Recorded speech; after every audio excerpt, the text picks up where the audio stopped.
Dimanche dernier était célébrée la journée internationale des femmes mise en place par l'ONU pour faire connaître les victoires et les problèmes que rencontrent les femmes. À cette occasion, une infirmière guinéenne qui a survécu à Ebola a reçu une reconnaissance internationale pour son rôle dans le combat contre la stigmatisation du virus. Marie-Claire Tchekola a reçu le prix international de la femme de courage à Washington. Marie-Claire travaillait comme infirmière en poste à l'unité d'urgence de l'hôpital Donka, dans la capitale guinéenne Conakry.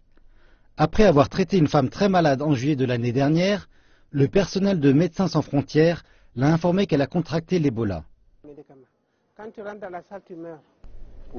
On nous a dit qu'il n'y avait pas de traitement pour l'Ebola. On nous a dit qu'une fois que vous entrez dans le bloc d'isolation, ça y est, je m'attendais à mourir. Et vous avez survécu ? Dieu a créé un miracle en moi. Après sa convalescence, Marie-Claire est retournée travailler, mais a été rejetée par ses amis et le propriétaire de son logement l'a chassée. C'est très difficile à cause de la stigmatisation et je suis passée par là. Marie-Claire a riposté contre l'ignorance qu'elle a rencontrée en s'exprimant contre la stigmatisation des victimes de l'Ebola et est apparue dans cette vidéo pour la campagne « S'attaquer à l'Ebola ».